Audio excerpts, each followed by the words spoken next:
Shalom, selamat pagi saya ucapkan buat umat-umat yang diberkati oleh Tuhan kita dimanapun kita berada pada saat yang berbahagia ini. Di mana pada pagi hari ini kita kembali lagi dikenyangkan oleh perenungan akan firman Tuhan melalui renungan harian yang sering kita dengarkan. Dan di mana pada pagi hari ini sebelum kita melakukan akan aktivitas kita, terlebih dahulu kita disegarkan oleh firman Tuhan untuk menjadi bekal kita di dalam kehidupan ini. Dan di mana pada pagi hari ini kita akan belajar bagaimana kita sebagai manusia baik memiliki pengharapan pada Tuhan. Sebelum kita lanjut akan renungan pada pagi hari ini, terlebih dahulu kita satu di dalam. Bapa kami yang di sorga, dikuduskanlah namamu, datanglah kerajaanmu, jadilah kehendak-mu di bumi seperti di sorga. Pada saat yang berbahagia ini ya Tuhan, kami umat-umat-mu telah siap untuk mendengarkan akan firman Tuhan. Kiranya ya Tuhan naungi kami dengan kuasa Roh Kudus-mu, agar kami bisa mengerti, memahami, serta melakukannya di dalam kehidupan kami masing-masing. Berkati juga hamba-mu yang menyampaikan akan firman ini, agar berkata-kata sesuai dan seturut dengan kehendak Tuhan. Terima kasih ya Tuhan, di dalam nama Yesus kami sudah berdoa dan mengucapkan syukur. Amin. Renungan kita pada pagi hari ini yaitu, sekali lagi saya katakan, baik memiliki pengharapan pada Tuhan. Kenapa kita pada saat ini juga harus selalu memiliki akan pengharapan kepada Tuhan kita itu? Karena Tuhan kita itu adalah satu-satunya Allah ataupun Tuhan yang sanggup memberikan apa yang kita mohonkan yang sesuai dengan kehendak Tuhan. Kenapa juga pada saat ini orang-orang banyak yang kecewa akan pengharapannya sendiri?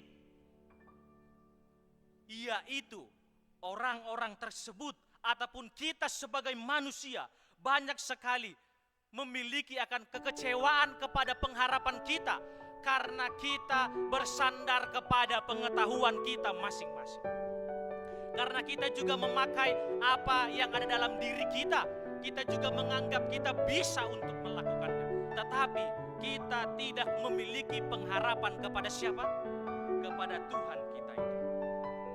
Saat juga seseorang ataupun manusia dikatakan meletakkan akan pengharapannya pada kekuatannya sendiri, maka itu pasti tidak akan terlaksana dengan baik.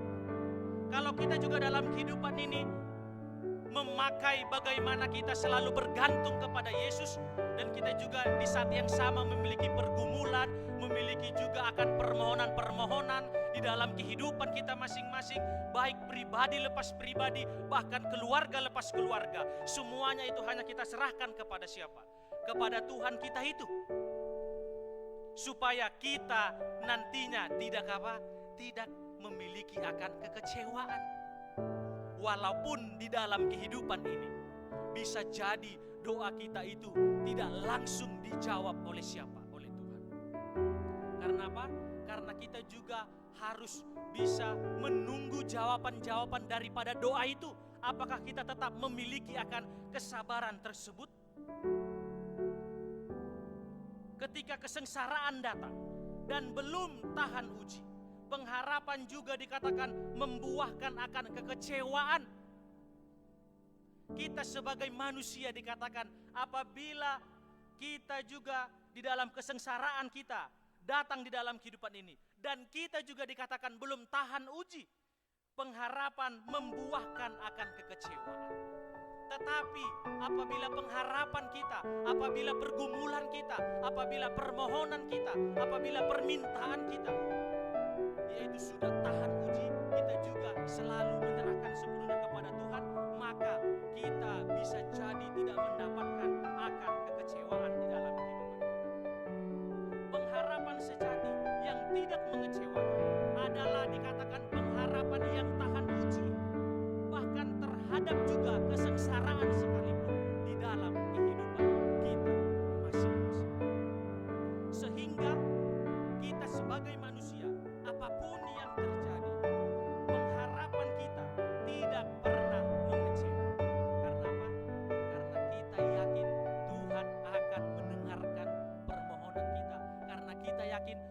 Tuhan akan bekerja kepada kita. Karena apa? Karena kita bila yakin mendoakan akan hal tersebut, dikatakan akan besar kuasanya di dalam kehidupan kita. Filipi 4 ayat 13 dikatakan, segala perkara dapat kutanggung di dalam Dia yang memberi kekuatan kepadaku. Dikatakan di ayat ini bahwasanya di dalam Filipi 4 ayat yang ke-13, segala perkara, segala apa yang kita pikirkan di dalam kehidupan kita ini dikatakan dapat ditanggung di dalam siapa? Di dalam Dia. Dia ini yaitu Tuhan kita itu, yang dimana memberikan kekuatan kepada kita sebagai umat-umat Tuhan.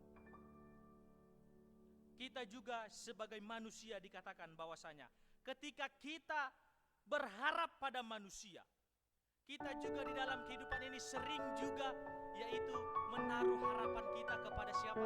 Kepada sahabat-sahabat kita, kepada juga teman-teman kita. Karena bisa jadi kita sudah percaya kepada orang tersebut, kita juga sudah yakin dengan orang tersebut, maka kita sepenuhnya percaya kepadanya. Tetapi setelah itu apabila kita kecewa, apabila kita juga tidak mendapatkan akan hal tersebut, maka apa? Maka kekecewaanlah yang terjadi dalam kehidupan kita. Walaupun itu adalah orang yang kita juga sudah kenal di dalam kehidupan kita. Kita juga sering berharap bahwasanya mendapatkan akan kekayaan, kekuatan, jabatan, dan sebagainya. Ini adalah pengharapan yang kita juga bisa dapat mengecewakan dalam kehidupan kita. Karena apa? Karena sering sekali juga apa yang kita minta kepada Tuhan kita itu, apa yang kita juga doakan kepada Tuhan kita itu, bisa jadi itu adalah untuk mementingkan akan diri kita, untuk memuaskan akan dahaga daripada kita masing-masing. Maka daripada itu bisa jadi Tuhan belum mendengarkan akan apa yang kita inginkan dalam kehidupan kita. Bahkan terkadang orang yang begitu kita percaya sekalipun dapat juga mengecewakan kita. Tetapi ada solusinya dalam kehidupan kita. Satu-satunya pengharapan yang tidak pernah mengecewakan adalah pengharapan kepada siapa? Kepada Tuhan. Walaupun kita juga menaruh pengharapan kepada manusia, biarlah itu hanya sebatas seperti itu saja. Tetapi apa? Setelah kita menaruh ataupun memberikan akan juga kepercayaan dan pengharapan, kita harus selalu mendoakannya terlebih dahulu kepada siapa? Kepada Tuhan kita. Supaya apa? Supaya Dialah yang bekerja selanjutnya di dalam kehidupan kita. Apapun yang terjadi, rancangan Tuhan dikatakan bagi kita adalah rancangan damai sejahtera dan bukan rancangan kecelakaan di dalam kehidupan kita masing-masing.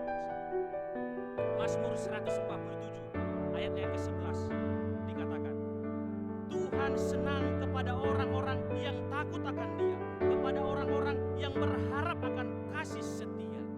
Inilah juga yang Tuhan inginkan di dalam kehidupan kita. Dikatakan bahwasanya Tuhan itu senang kepada kita sebagai manusia yang takut akan Dia, yang juga memiliki harapan akan kasih setianya dalam kehidupan kita. Kita sebagai manusia memang tidak bisa dipungkiri akan bagaimana kita selalu memiliki akan pengharapan kepada sesama kita, kepada teman kita, mungkin kepada orang yang bisa jadi kita sukai dan lain sebagainya. Itu hanyalah sebatas seperti itu saja. Tetapi selanjutnya malah Tuhanlah yang bekerja dan kita menaruh harapan kita sepenuhnya kepada Tuhan. Dan kiranya juga dengan renungan singkat pada saat ini menolong kita, supaya di saat keadaan apapun kita di dalam kehidupan ini menanti kedatangan Tuhan yang kedua kali, kita tetap memiliki pengharapan kepada Tuhan saja. Tuhan Yesus memberkati kita semuanya. Amin.